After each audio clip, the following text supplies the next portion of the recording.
I'm working my way through my 2024 reading challenge, and it is Black History Month. One of my challenges this year was to read a book from my massive to-be-read pile that was either about or written by a person of African descent, and that's what I'm going to talk about today.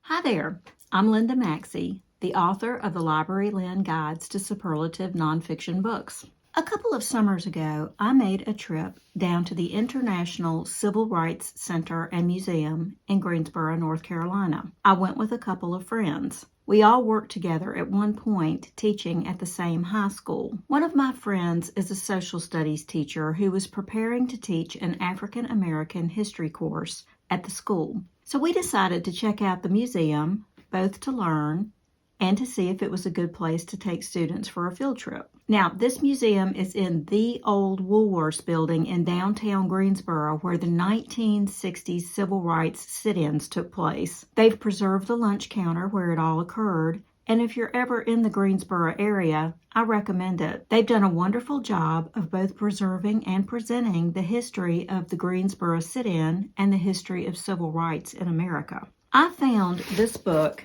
in the museum gift shop and picked it up.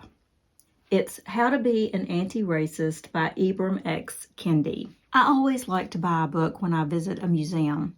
And before this, I had never heard the term anti-racist. I know, that's nuts, right? I'm sorry now that I've just now got around to reading it. It was a real education for me. Ibram X. Kendi was the founding director of the Anti-Racist Research and Policy Center at American University when the book was published. It was published in 2019. According to his website, he is now the director of the Center for Anti-Racist Research at Boston University, where he teaches. Now, I will inject here that in late 2023, the Center for Anti-Racist Research came under investigation for financial mismanagement. But by November, Boston University had said that they had found no evidence of that mismanagement, and that was the last thing I could find on the topic. Now, so far, Kendi has written 15 books for adults and children. This book is written for adults. Now, naturally, there are people who virulently oppose Kendi's message. I'm not going to get into any of those arguments here.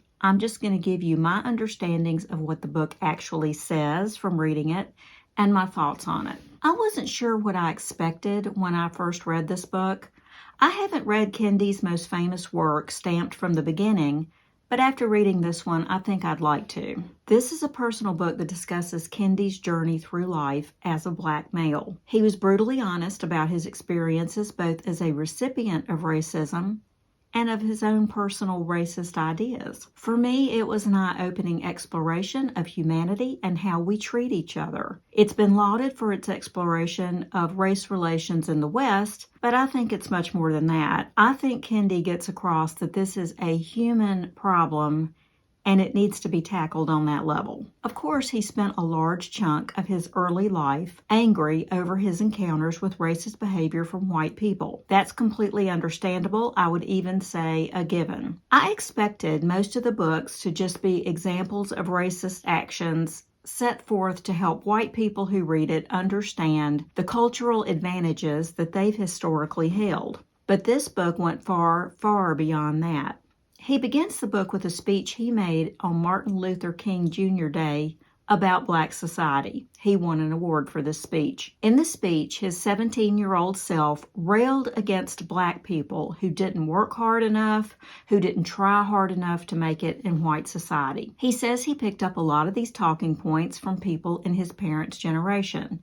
Middle-class Black people who had worked hard and through hard work and maybe a certain amount of luck had beat the odds and had comfortable lives compared to other Black people. He now looks back on his speech as a racist attack against his own people. But from his perspective at the time, it was accurate. It was a common narrative presented by society at large in the 1990s. From this point, he moved backward in time to his early childhood in Queens and his experiences watching some white teachers refuse to call on Black students and how Black students were singled out for harsher punishments than white students. Nothing about that surprised me. But then Kendi moves on to his experiences at a public middle school in Queens, where most of the students were either Black, Latinx, which is the term he uses, or immigrants. At this school, many of the teachers were Black, and it no longer mattered to him whether they called on him or not because he had decided he no longer cared about school.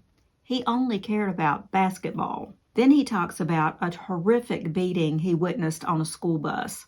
Another Black student and his gang badly beat up an Indian student. His takeaway from these experiences is that Black students, like himself, can be unmotivated, and they can be, like his classmate, mean and violent. Of this, he does not conclude that all Black students are unmotivated and violent.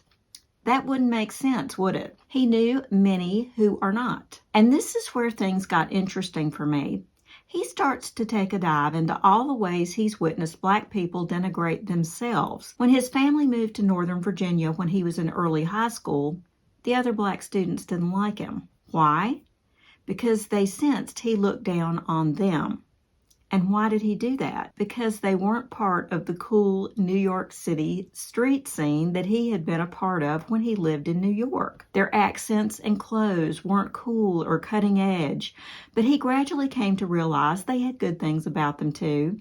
They were different, not worse. Then he went to a historically Black university in Tallahassee, Florida A&M, and there he began his college journey by dating a light-skinned Black woman. He picked up the notion that light-skinned women were considered prettier than the darker-skinned women. Before he gave it a lot of thought, he started dating one, but then he flipped. He completely stopped dating her, not because he didn't like her, but because he had decided that she wasn't Black enough. Her skin wasn't dark enough to suit his changing consciousness. After that, he dated only dark-skinned women. And after a while, he realized that that too was a racist act. It's reverse racism. As a student, he was incensed over the 2000 election in which George W. Bush beat out Al Gore. He tells how Black votes were discounted and all sorts of shady political and judicial decisions determined the result of that very close election. After this, he decided that white people were the enemy. For a while, he got into Elijah Muhammad's Nation of Islam, and he felt that white people were devils. And once he left that thought behind, he read more and more and became convinced that white people are aliens. Now, he admits that his Black friends laughed at him, and he doesn't blame them. It was really interesting to me to read about this journey of his, but he gradually came to the realization that has guided him ever since. You can't judge anyone by the color of their skin. Just like not all Black people are unmotivated or violent, although some of them can be, not all white people are out to get Black people, although some of them are. Some white people, though, he found, even respect Black people as equal human beings. Now, this led to a lot more thinking on his part, and a major conclusion he came to was that it's not even just about race. Any group of people can be stereotyped. If you think all women are somehow inferior to men, that's obviously a stereotype, and it's not true. If you think all homosexuals are deviants and dangerous, that's a stereotype, and it's not true. I know what he's talking about. I see this sort of thing on social media regularly, and I'm not comparing this to the racism that Black people experience, but this is just a small example, I think, of what he's talking about. Many people on social media seem to think that people from the South United States, are stupid. I've lived in the South all my life, and I can tell you that some people do seem to be lacking in intelligence. But is everyone in the South lacking in intelligence? No, of course not. Kendi says culture is another area where people need to understand differences. Not all Black Southerners, he says, are the same. They vary a lot in terms of their interests, habits, goals, and abilities. So there again, that's the problem. We're not looking at each other as individual human beings who vary widely. Grouping people into homogeneous groups and thinking they're all alike is just wrong. Kendi doesn't just muse on things. There's plenty of that in this book. He's an academic. He's been trained to do his research, and for any claim he makes, he has facts, statistics, and sources to back up what he's saying. So what should be done about this state of affairs? He says we can all go out and try to convince our fellow humans that racism is wrong. We can try, but he doesn't believe that will work. And I think history has proved him right on this. People are going to believe what they want to believe. We're all really good at turning blind eyes to anything that contradicts the way we see reality. But if that's not going to work, what do? Policy. Kendi says equitable policies are the only way to be anti-racist. This is not in his book, but I'll just give you one example that came to mind for me while I was reading it. This is an oversimplification of the story, but I think I have the outlines correct. In Durham, North Carolina, for years, it was illegal to plant trees in black neighborhoods.